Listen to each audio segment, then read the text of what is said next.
নমস্কার বন্ধুরা, তো আজকে একটা ডিমের রেসিপি বানিয়ে দেখাবো, সম্পূর্ণ বিয়েবাড়ির মতো টেস্ট খেতে। তো অল্প একটু খাটুনি দিলেই এতে যথেষ্ট। তো চলো স্টার্ট করি। এই 3টে কাঁচা ডিম নিয়েছি, এরপর এগুলোকে ভালো করে সেদ্ধ করে নেব। সেই জন্য কড়াই একটু বেশি জল দিয়ে দিলাম, দিয়ে 3টে কাঁচা ডিমকে ভালো করে আমি আগে সেদ্ধ করে নেব। ডিম সেদ্ধ করার নিয়ম জানো তো? জল একটু বেশি দিয়ে ডিমটাকে দিয়ে পুরো গ্যাসের আঁচটা বাড়িয়ে দিতে হবে। 10 মিনিট জাস্ট একইভাবে যদি এটা বাড়ানো থাকে বা এটা যদি ওইভাবেই বয়েল হতে থাকে তাহলে একদম পারফেক্ট বয়েল হবে। তো দেখো অলরেডি আমার ডিমগুলো সেদ্ধ হয়ে গেছে। এরপর আমি এগুলোকে আস্তে আস্তে তুলে নেব।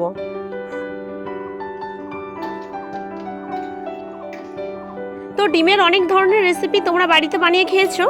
আমি যে আজকে রেসিপিটা বানাচ্ছি সেটা তোমরা হয়তো একটু খাটতে হবে, বেশি না, একটু খাটুনির মাধ্যমে এই রেসিপিটা একদিন বানিয়ে খেও। কেমন লাগে, যদি না বিয়েবাড়ির কথা মনে পড়ে তাহলে ভাববে যে দিদিভাই এটা মিথ্যা কথা বলেছিল। তো ডিমটা আমার অর্ধেক করে কাটা হয়ে গেছে। এরপর আমি যেটা বাটবো সেটা হলো কিছুটা দিয়েছি সাদা সর্ষে, নিয়েছি 2টো কাঁচা লঙ্কা, এরপর দিয়ে দিচ্ছি কিছুটা পোস্ত। তোমরা পোস্ত না দিতে চাইলে তাহলে তোমরা এতে লাল সর্ষে একটু ব্যবহার করতেই পারো। আমি দিয়েছি 4টে থেকে 5টা রসুন কুচি। তো এই কটা আমি সব বেটে নেবো। তো তোমরা মিক্সিতে চাইলে বেটো, আমি দেখো শিলনোড়ায় একটু বেটে নিয়েছি। নিয়ে এর মধ্যে আমি কিছুটা লবণ দিয়ে দিচ্ছি, দিয়ে ভালো করে পেস্টটাকে আমি আরও ভালো করে ঘেটে নেব। তো এই কড়ার মধ্যে আমি হালকা খানিকটা সর্ষের তেল দিয়ে, আর একটা সাধারণ কথা, সর্ষের জিনিস সর্ষের তেলেই পুরো পারফেক্ট জমে যায়, সেই জন্য আমি রান্নাটা পুরো সর্ষের তেলেই করব। তো ডিমটা আমি ভালো করে ভেজে নিচ্ছি। তার জন্য আমি তেলের ওপর হালকা হলুদ, হালকা নুন দিয়ে তেলটাকে ভালো করে গরম করে আগে ডিমের কুসুমের দিকটা ভালো করে ভেজে নেব। ভালো করে বলতে খুব বেশি গাঢ় লাল করব না, হালকাভাবে মাঝারিভাবে ভাজবো। তো আমার কড়াইটা একটু ছোট ছিল, তাই আমি 4টে ডিম আগে ভালো করে ভেজে নিচ্ছি।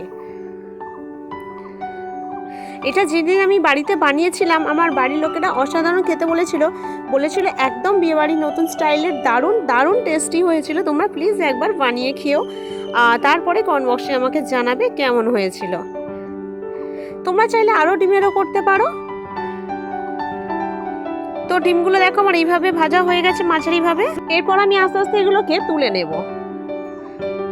তো দেখো এইভাবে সবকটা ডিম আমি আগে ভেজে নেব। আর ডিমটা আমি একটু সুতোর মাধ্যমে কেটেছি, তোমরা চাইলে ছুরি দিয়ে কাটতে পারো, সুতো দিয়ে কাটলে সব থেকে ভালো কাটা হয়। আর একটা দেখো ডিজাইন হয়ে গেছে, আমার মাম্মামটা এসে ধাক্কা দিয়েছে সেই জন্য ডিমটা ওই রকম স্টেপ হয়েছে। তো আমি আরেকটু সর্ষের তেল দিলাম, তোমরা চাইলে নাও দিতে পারো। এরপর পেস্টটাকে আমি ভালো করে গুলে নিয়ে গ্যাসের ফ্লেমটাকে পুরো বন্ধ করে রেখেছিলাম, কিন্তু তেলটা আমার একটু গরম ছিল বলে তাই জন্য পুরো গ্রেভিটা মানে মিক্সিংটা ঢেলে দিতেই হালকা তেলটা ফুট করে উঠেছিল, কিন্তু গ্যাসের আঁচ আমার পুরোপুরি বন্ধ। তো ভালো করে তেলের সঙ্গে এটা আমি আগে মিক্সড করে নেব, কিন্তু সবটাই করছি আমি এখন গ্যাস নেভানো অবস্থায়, কিন্তু হালকা তেলটা গরম ছিল বলে তাই এমন মনে হচ্ছে। তো এরপর আমি আরো খানিকটা জল দিয়ে দিলাম, একটু বেশি জল দিলাম, বেশি দেব না, যাতে আমার এই যে মিক্সিং এর ঘনত্বটা ঠিকঠাক আছে। এরপর দিয়ে দিলাম কিছুটা লবণ। এরপর আমি একটা এমন জিনিস দেব যার জন্যই পুরো তরকারির রেসিপির ফ্লেভারটাই চেঞ্জ হয়ে যাবে। এরপর আমি দিয়ে দিলাম একটু লঙ্কা গুঁড়ো।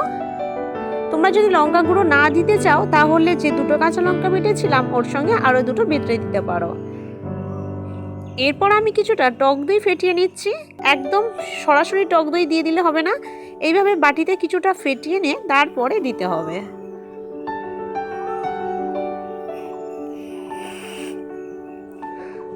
তো টক দইটা ফেটিয়ে আমি ভালো করে আগে মিক্সিং করে নেব। এখনও কিন্তু তরকারির গ্যাসের আমার আঁচটা বন্ধই করা আছে। তো মিক্সিং হয়ে যাওয়ার পর এরপর আমি আস্তে আস্তে ডিমগুলোকে বসিয়ে দেব।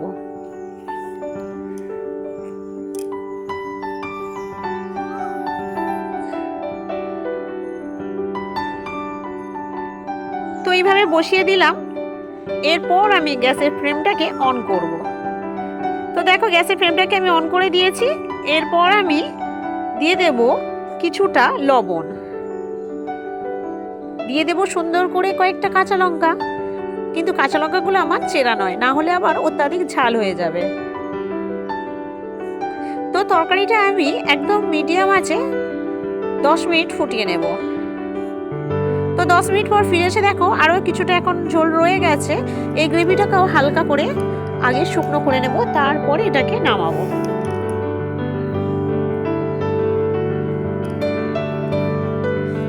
তো দেখো তারও 5 মিনিট পরে এলাম, মানে আমার 15 মিনিট লাগলো এই রান্নাটা হতে। এরপর দিয়ে দিলাম কিছুটা টমেটো সস, দিয়ে ভালো করে একটু নাড়াচাড়া দিয়ে দেব।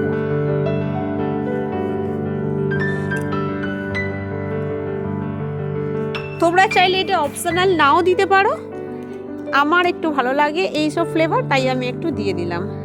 তো দেখো আমার ফাইনালি রেডি ডিমের এই দারুণ বিয়েবাড়ির স্বাদের রেসিপি। তো কেমন লাগলো আমার আজকের ভিডিও অবশ্যই তোমরা কমেন্ট বক্সে জানাবে। ভিডিওটা ভালো লাগলে প্লিজ একটা লাইক করে চ্যানেলটা সাবস্ক্রাইব করে অবশ্যই আমাদের পাশে থেকো। তো চলো বন্ধুরা, টাটা, আবার দেখা হবে অন্য রেসিপির অন্য ভিডিওতে। আর হ্যাঁ, তোমরা কে কোথা থেকে আমার এই ভিডিওটা দেখছো অবশ্যই কমেন্ট বক্সে জানাবে, তাহলে আমি সেই বুঝে রিপ্লাইও দিতে পারবো। তো চলো বন্ধুরা, টাটা, আবার দেখা হচ্ছে অন্য কোনো ভিডিওতে। আর বাড়িতে একটু প্লিজ একবার বানিয়ে ট্রাই করো, কেমন লাগলো খেতে আমাকে জানাবে। তো চলো বন্ধুরা, টাটা, আজকের এই পর্যন্তই, ভালো থাকবে।